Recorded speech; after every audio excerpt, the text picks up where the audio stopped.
Bibi has a mess that he has to deal with, right? It's a big mess. The things that he has to fix are more significant than a lot of people can possibly even begin to realize. I think if we go from the last pile of garbage that was left by Lapid, we would then be talking about the maritime agreement that was made with Lebanon, by the way, at the demand of Hezbollah, the presiding terrorist organization, who is in essence a proxy of Iran, who resides in Lebanon. This is an interesting article. I have to read it because I think it's of particular interest. This was found in Israel Hayom, and it tells me something about the United States of America, that if the United States of America does not change its mind regarding this issue, the United States of America is already going to accelerate a decline that is already quickly happening. The United States of America is declining quite quickly, and I want you to understand that the days are getting darker and darker and darker and darker and darker here. We know that. I'm going to start getting into some of the domestic things happening in the U.S. that are going to blow your mind. There's a lot of things that a lot of people don't know about that are going to be probably not shocking now. I think at this point, none of us should be shocked about the things that are happening.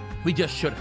But I want to read this to you because this article is very much indicative of the stupidity of the flashbang regime. And when I say stupidity, listen, I'm telling you, stupidity.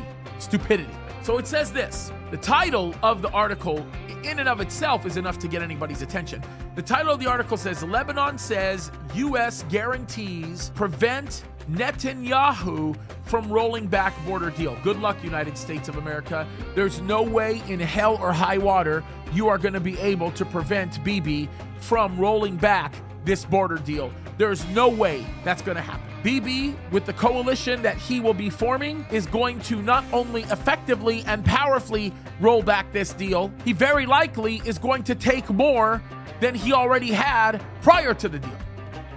And if he's smart, which I believe he is, I actually think he's brilliant, he's actually going to turn this into a big plus for Israel. I think Israeli citizens all over the world and in Israel proper are looking forward to that. Listen, folks, let me just simply say this before we get into this article. Israel should never have to apologize for contending for the benefit of its own nation. Israel should never apologize for the blessing that God places upon her. Israel should never, ever, ever, ever apologize for contending for its own security interests. Bibi understands that. Our former president understood that. And the reality of it is, Israel has declined substantially, and it needs to be strengthened. Bibi, I think, is the perfect guy to do that. Look, the bottom line is this.